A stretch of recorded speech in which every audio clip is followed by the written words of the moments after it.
In 1985, a dungeon-crawling video game called The Bard's Tale was released. It was designed by Michael Cranford with additional help from Brian Fargo and his company at the time, Interplay Productions.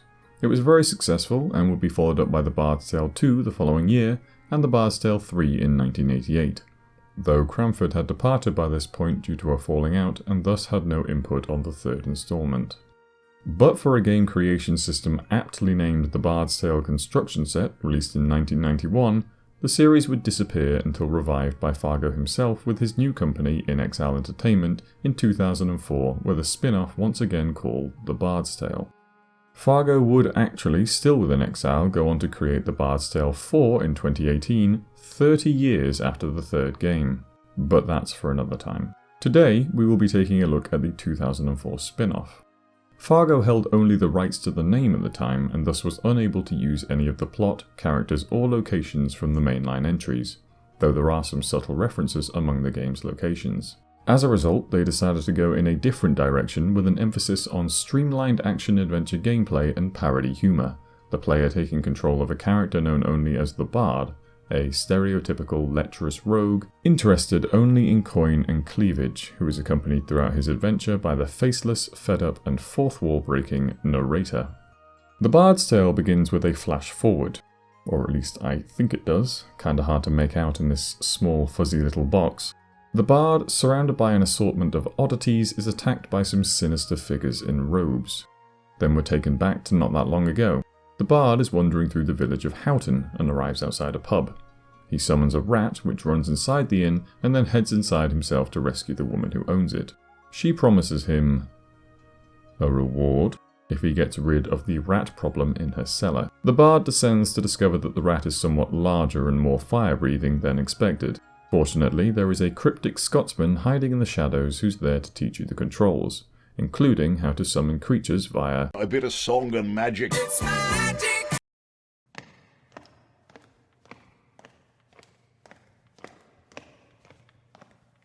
With this knowledge, the Bard defeats the rat and heads upstairs to claim his reward.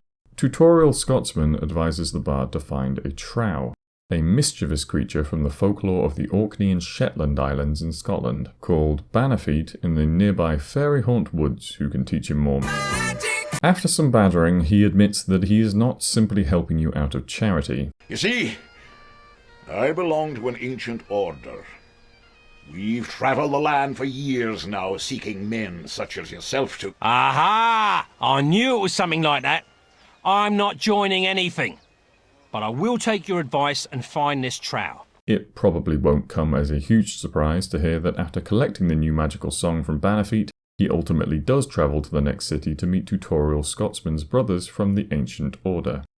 He's told to find a man called Bove, but the first Bove he finds claims not to be the Bove the Bard is looking for and directs him to another Bove, who directs him to another Bove, who directs him to another Bove, who takes him back to one of the Boves he's already spoken to, and so on until you wind up with 4 Boves. You're rewarded with a new tune. La la la la la la la la la la La la la la la la la la la la. Dooby doo this was old high. La la la la la la la la la la. La la la la la la la la.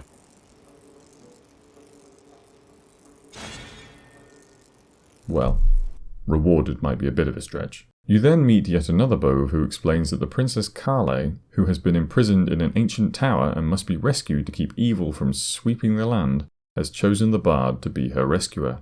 The Bard isn't interested, until he learns that the princess is also rich and beautiful, and under these circumstances he agrees to talk to her via the bow's magic. They attempt to summon her by singing again.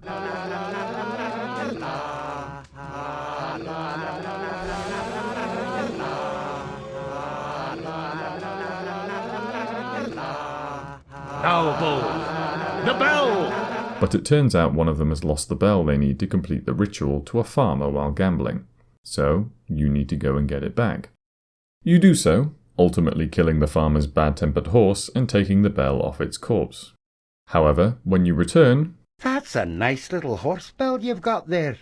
But where's the bell we need? What are you talking about? The bell we want is blue and has a little cow on it. That's some information that would have been useful earlier.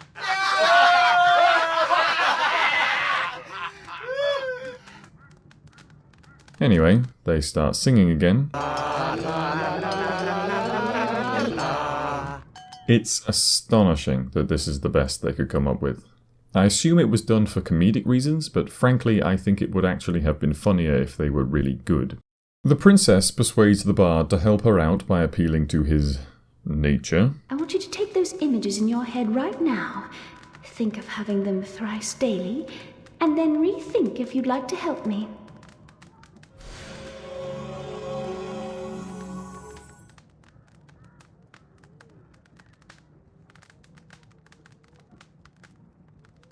Well... By which I mean his penis, and tasks him with retrieving a magical loot which he will need to get before setting out to free her. Once he does this, he returns to receive further instructions. Let us call the princess. Oh no, please, not again. Please. Stop that! Stop that! Stop it! Stop it! She explains that the bard will need to enter and ascend 3 towers, and defeat the guardian atop each, using the loot to gain access to the first. Only once all 3 are dead will he be able to rescue her. So, the bard sets out for the first of the 3, the forest tower, and we get to see who it is that is keeping Carle imprisoned. Hello. The user currently known as Critical Brit has realized just as he was about to upload this video that he had not included a spoiler break and really could not be asked to record one, so go to this time if you do not want the story spoiled. I'm a computer beep beep beep. Finnick is the leader of a faction of druids and makes it clear Carle must not be freed. He warns the first guardian, Hearn, a sentient tree, that the bard is on his way. It doesn't do much for him though, as the bard battles his way through plant life to reach and defeat him. Carle reappears to congratulate you and instructs you to return to the bows, who will guide you through the mountains to get a second instrument which will grant you access to the mountain tower. Meanwhile, back in Kirkwall, the farmer attempts to bury the horse the bard killed. Unfortunately, the bard just so happened to kill it within the confines of a magic circle, and the unlucky farmer seemingly merges with the horse to become the Knucklevi, another folkloric creature from Orcadian mythology that's honestly quite terrifying if you read about it. When the bard returns to Kirkwall, he finds it being ravaged by the aforementioned, as well as various other demons. He seeks out one of the bows, who is thankfully cut down by the beast before he can inevitably start singing, and with his extremely drawn-out dying breath, he tells the bard the location of the mountain pass, which he can use to reach the Viking tombs, from which he will get the next instrument. The bard fights his way through the mountains before accidentally falling into the Viking tomb, where he meets Hrafn, an undead Viking who accidentally fell on his own sword and thus did not die a death worthy of Valhalla. The bard rouses him to anger through mockery, and he proves he is a skilled fighter by killing a bunch of enemies. This allows him access to Valhalla, and the Valkyrie that comes to take him away gives the bard the second instrument, a bejeweled flute. As the bard makes his way to the second tower, Finnick warns its guardian Lou, who appears to be some kind of metal man, of his coming. However, the bard once again clears the tower. Some help over here. Need some help over here, what are you doing? And kills Lou. When Carle appears, the bard complains about the rising number of undead he's coming across. She explains that they are rising up with the intention of stopping the bard, and that she must be freed soon or she won't be able to hold them back. The fact that there appears to be a direct correlation between number of guardians dead and the land becoming increasingly demon-infested, I'm sure doesn't imply causation. Carle then turns the plot totally on its head by instructing the bard to travel to the next town, Downby, where he will meet a man named Dugan who will guide him to an object which he will need to enter the third tower, the Island Tower. Bet you didn't see that one coming. I think you can probably guess how it goes from here, so I'm not going to keep covering it in minute detail. The bard meets with Dugan, who tells him to link up with a guy called Macrath, who is keeping the object he needs, the Shadow Axe, safe. The bard rescues Macrath by slaying the Knucklevi, and then heads down into his dungeon to retrieve the axe.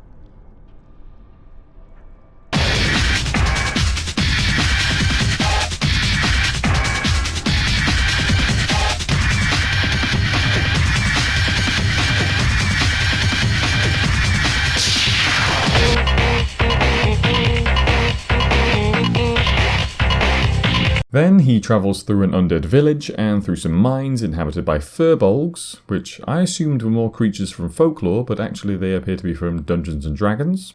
Unless they're the Fir Bolg, who are from Irish myth, but they were just a group of normal people who fled to Ireland to settle in Greece and then returned to Ireland to conquer it. So I'm going to go ahead and assume it's the first one. Good luck, my friend. Finnick lets the third guardian, a floating crystal monster called Mananan, know that the bard is on his way, but of course, despite the warning, he ends up falling the same as the other two. Carle appears and congratulates him. Now that he's defeated the three guardians, he can travel to the fourth tower, where she's being held. Fortunately, she now has enough power to summon whatever the hell this is, to fly him straight there. When he arrives, we're back at the flash forward where we began. He clears this tower and reaches Carle and Finnick. Here, Finnick attempts to persuade the bard that Carle has been lying to him the whole time, and that she is in fact the Queen of Hell and is the reason behind the growing forces of evil. Carle insists that Finnick is lying. It's pretty obvious who's telling the truth, but the bard is presented with three options leading to three different endings. You can believe Finnick and decide not to free Carle. She seems to accept this, but asks the bard for one kiss, which he decides to go for and is instantly transported to Hell, where he has to defeat her in her true demon form. Having done so, the world is saved and the bard returns to scaring innkeepers with a summoned rat. You can believe Carle and kill Finnick.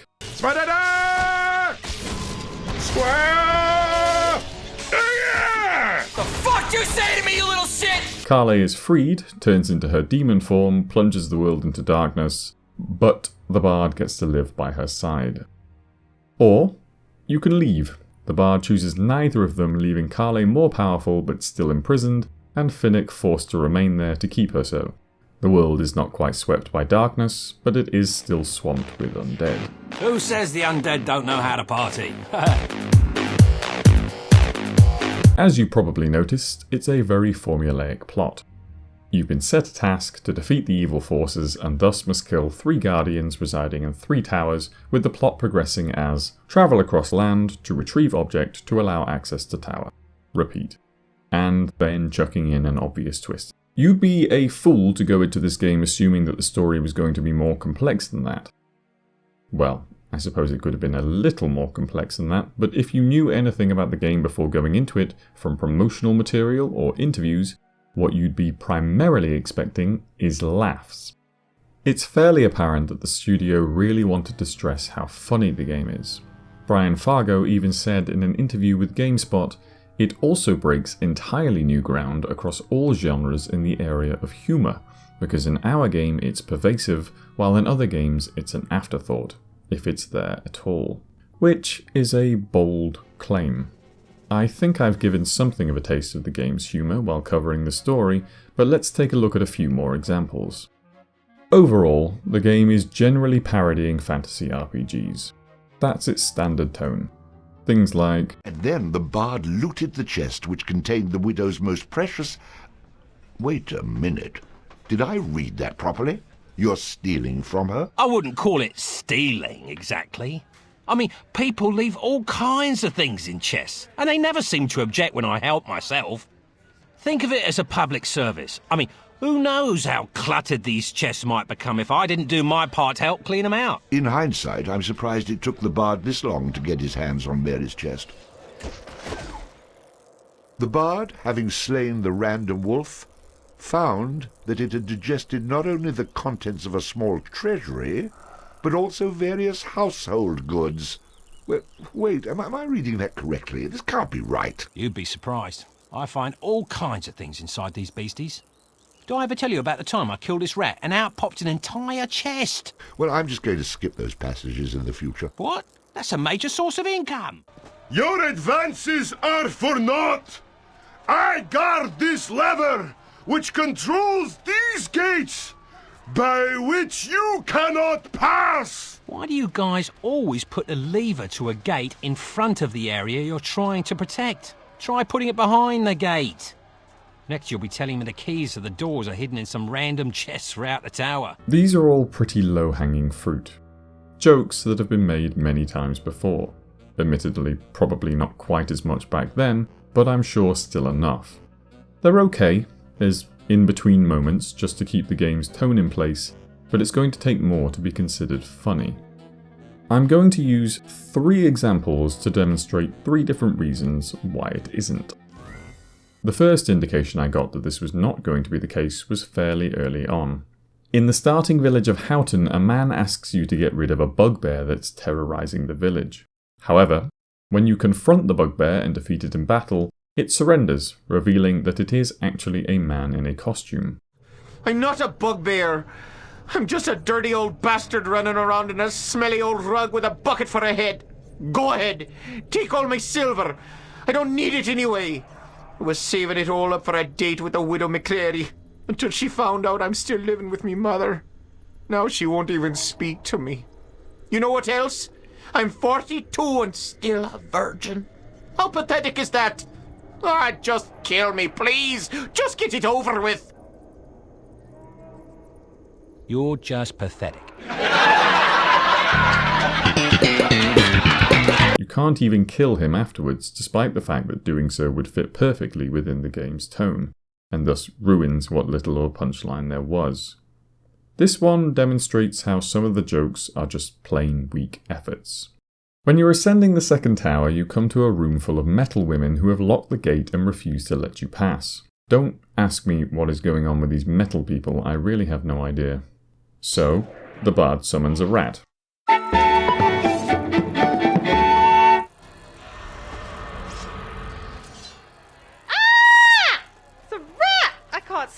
Squeaking little buggers. Get me out of here. Oh, be brave, girl.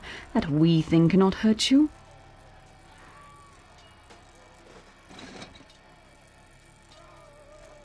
Curse you and your verminous allies. What is this mess?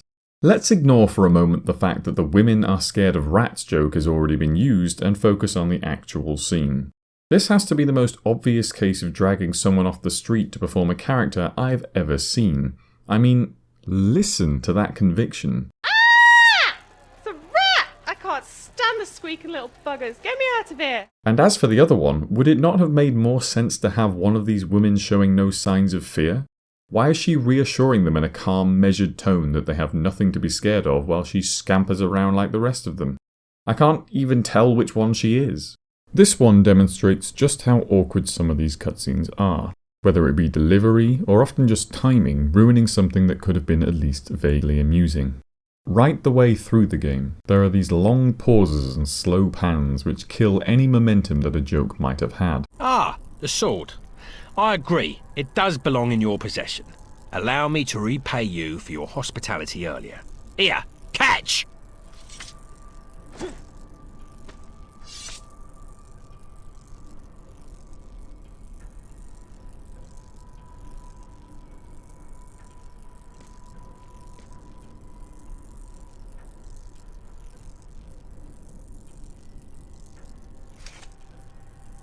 Oh, not very good reflexes at all, my friend. Well, you know what they say, live and learn, or in your case. But the most egregious moment for me came when you meet up with McCrath, the keeper of the Shadow Axe. What's supposed to be funny about McCrath is that he has a very thick Scottish accent. Now, thick accents can be very funny, as anyone who has seen Clarkson's Farm will attest. So how's this coming along? Well, no, that one ain't.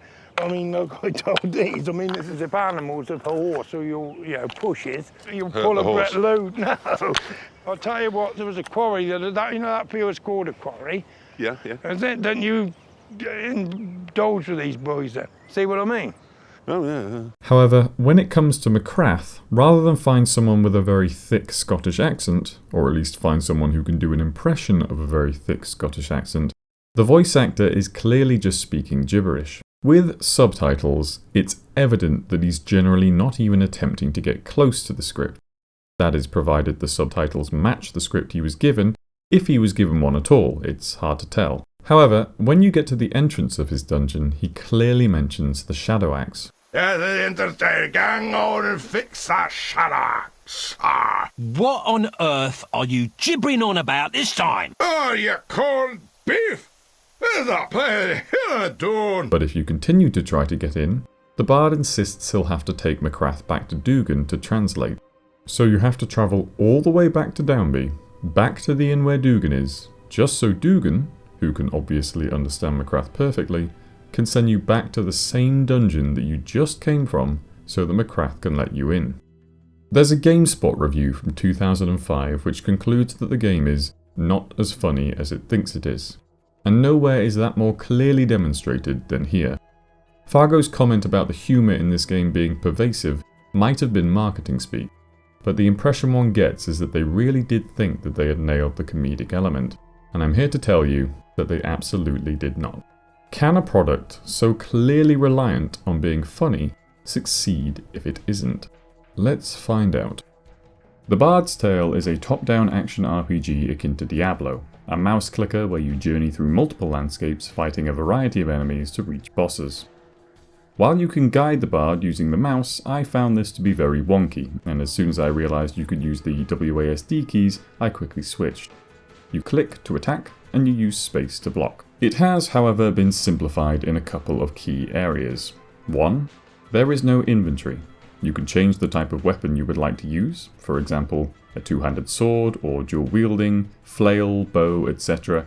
But anytime you find a weapon of that type that has better stats, it will be automatically equipped and the previous weapon will be subjected to the Bard's modified Midas Touch, TM, and be instantly transformed into gold. The same goes for any random loot that you pick up.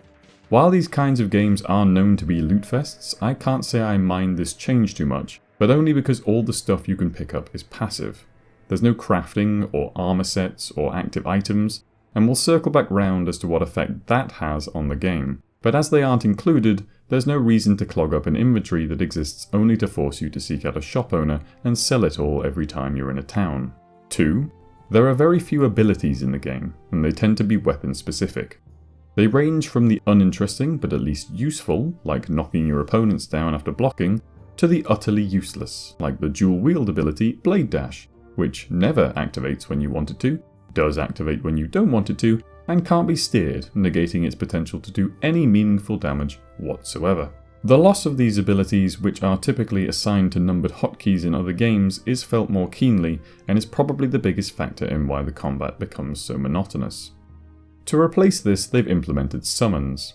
Now, to be fair, I do actually like the summons. In fact, I'd go so far as to say they are the game's best feature. There are 16 altogether, with some more combat focused, like elementals and mercenaries, and some more support, like the crone who heals and the enchantress who can raise other fallen summons back from the dead. You're only given the ability to have one at a time initially, but you ultimately end up with 4, and trying different combinations out can be a lot of fun. More so because enemy variety ensures that a single combination won't be the most effective for all. The environment is also used to persuade you to switch things up, though admittedly to lesser effect. The most obvious of these cases is when you're exploring somewhere laden with traps, thus you might want to get the Explorer out, as he detects and stops these traps. Sometimes. Thus ends the Bard. Stop! Trap! The Light Fairy's duty is ostensibly to light up the darkness, though these sections are very rare, but he does also stun enemies during combat, so even then has some utility. I do think that the summons overall are not enough to replace abilities, as they're all passive, so there's still nothing more for you to actually do during the fights. Still, it's certainly the best part of the game, and I enjoyed trying them out.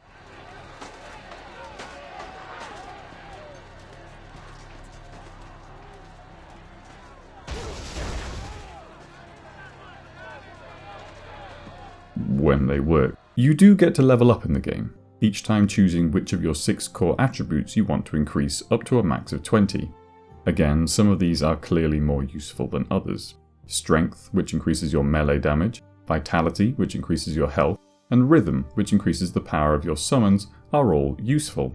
Luck, which, well, it's not that clear and I can't find any solid info on it. It appears to just vaguely help you do more damage, more critical hits, get more gold, etc. But while its benefits are murky, I think it's more useful than Dexterity, which increases your range damage. This is not useful because the bows in this game are unwieldy as hell and you're never far enough from a fight for them to be that effective. And Charisma, which gives you discounts in shops. Welcome to Torvald! Also not useful because you don't come across that many shops to make it worthwhile when you could be increasing a stat that will help in combat. Last of all, we have the amulets.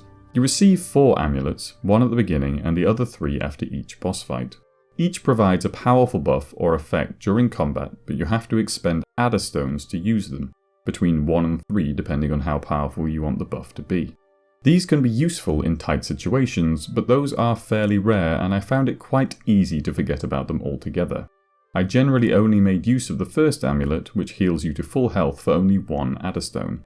So if my crone was dead and things were getting hairy, I'd pop one down and buy myself more time. The best of the other 3 is probably the last one, but you only have 1 tower and boss to go when you get that one, so I didn't use that much either.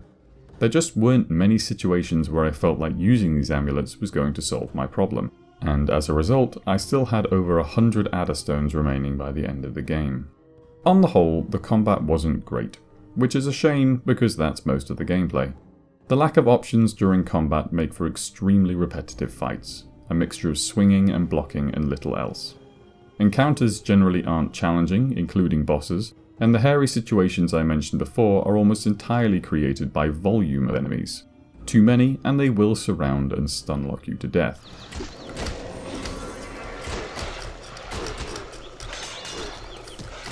What?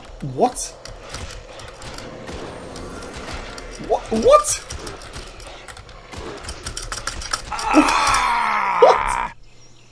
And so ends our tale with the tragic death of our... These moments really are the only times the game gets difficult, and they are not as uncommon as I would like. I'm not sure who in the dev team thought that this combat system was so good that the player would relish fighting through 3 floors of a tower to fight a boss, and then fight their way back down all 3 floors. Worse still, the towers have little variety. You have to fight your way up and down the first 2. When you enter the second one, you have to participate in a timed gauntlet of enemies, which I initially assumed meant that each tower was going to have its own style. But when you finish the gauntlet, you still have to ascend the tower like the first one. You at least don't have to descend the 3rd tower because you go straight to the 4th afterwards, and the 4th is at least different because it's 12 levels of only 1 room, each filled with enemies that you've encountered chronologically throughout the game. I thought that that was a fairly neat way of rounding it off, but they don't raise the difficulty of the enemies to account for the fact that you are more powerful since you last faced them, so it becomes a bit of a pointless exercise rather than a grand final fight. Also,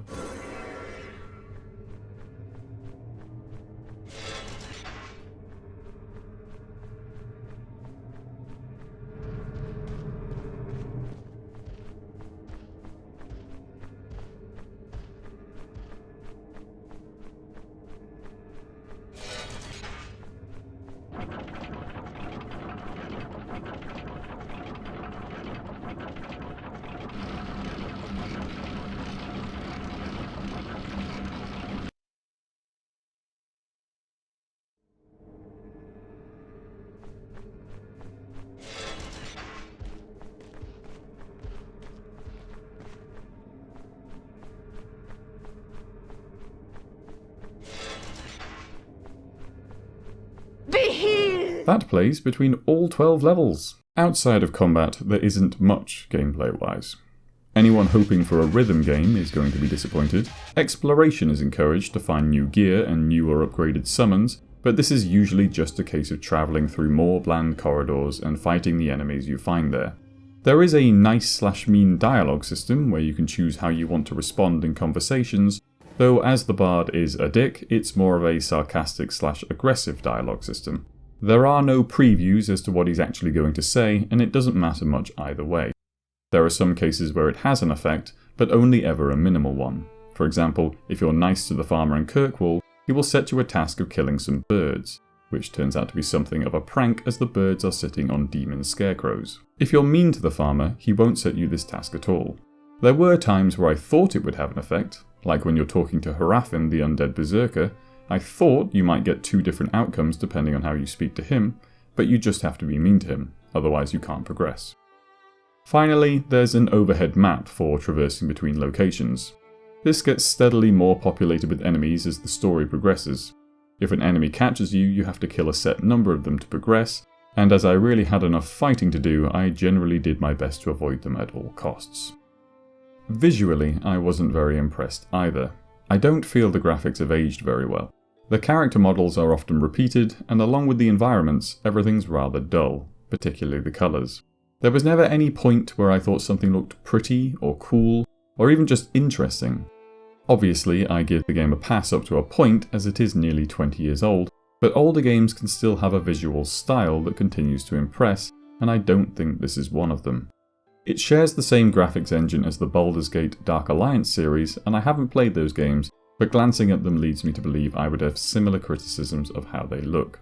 When the game requires you to fight your way through multitudes of corridors and encourages you to explore every corner for more loot, it gets boring looking at the same scenery for hours at a time. While it does change depending on whether you're in a forest, or a mine, or on top of a mountain, within these places you sometimes feel like you're not travelling anywhere at all because there is so little to distinguish one area from the last. As for the audio, well, listen to this.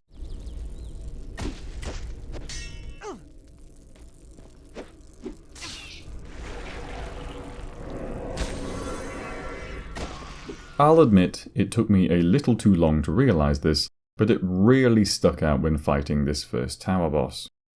Why is it so quiet? Everyone knows boss fights are where you whip out the hype bangers.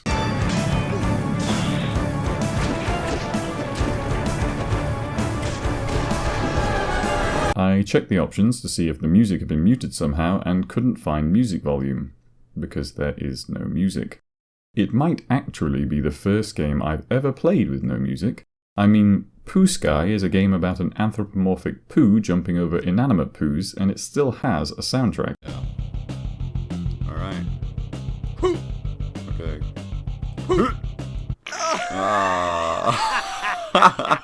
The only reason I can assume that they decided not to have one is because it would clash with the little jingles that the bard plays whenever he summons. But if that is the case, I really don't think it was a worthy trade. This does not make up for this.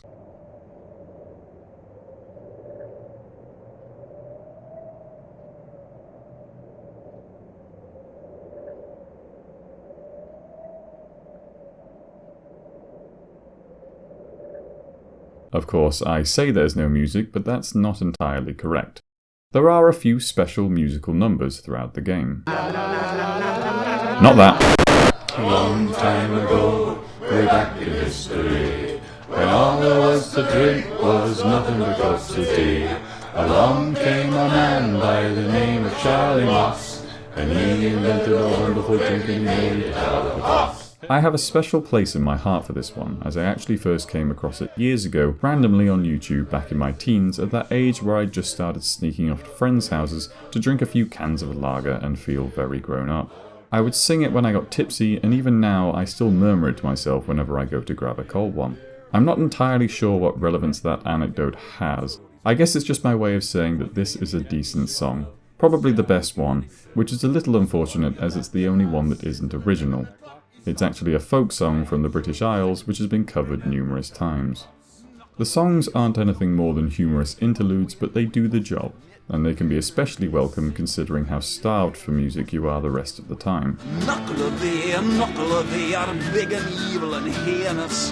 Who could it be? A set you free, it really must be an anus. What is a bit strange is that there are only 12 of these songs, and actually, technically, there are only 6, because 7 of them are the same song but with different lyrics each time. Oh, it's bad luck to be you.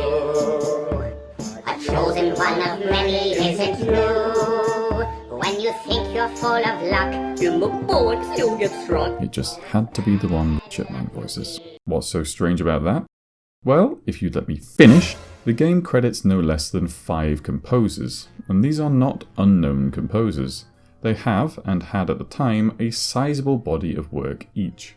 Peter McConnell of LucasArts and Double Fine fame is among them. They needed these 5 composers to compose these 6 songs. I actually tried to find some information about why this would be, but the closest I came was a dev diary about how they programmed the little karaoke ball to hop between words. So, not close at all. The voice acting credit primarily goes to the incomparable... Incomparable? Okay Google, how do you pronounce incomparable? That's pronounced incomparable. Incomparable. Fair enough. Okay. The voice acting credit primarily goes to the incomparable bass tones of Tony J. Dear boy, whomever are you talking to? Who plays the narrator, and the quite unrecognisable Cockney accent of Carrie Elwes. In that case, I challenge you to a battle of wits. Who plays the Bard. Okay, Google. How do you pronounce Carrie Elwes' name? That's pronounced Carrie Elwes. Fuck. Despite the lackluster script, the two still do a good job and are convincing when bickering with one another. The bard bravely strode, determined to complete his noble quest. Certain death lurked around every corner, a violent, messy death at the hands of some foul, subterranean denizen. I certainly hope that you're exaggerating. More wishful thinking than anything else. Nice. The rest of the cast vary, but I wouldn't say anyone outside of these two really gets much chance to shine. Most secondary characters are a similar brand of mental or oafish Scot and do an adequate job. I was not disappointed by The Bard's Tale, because honestly I didn't go in with high expectations. It really tried to be the fantasy parody game, but it wasn't funny enough and there's nothing else remarkable about it. It's like being around a young child who thinks he's hilarious. It just gets irritating, but he's always there, trying to be funny and failing again and again, but you almost feel like you have to pretend to find it amusing. And in this case, there's nothing to redeem or even distract you from it. It's too streamlined and its gameplay too repetitive, with little other than the variety of summons to keep you interested. The top-down ARPG genre is not one I'm a veteran of, but I do know that there's better ones out there more worthy of your attention. I think we can allow the sands of time to sweep over this one and move on. I heard that.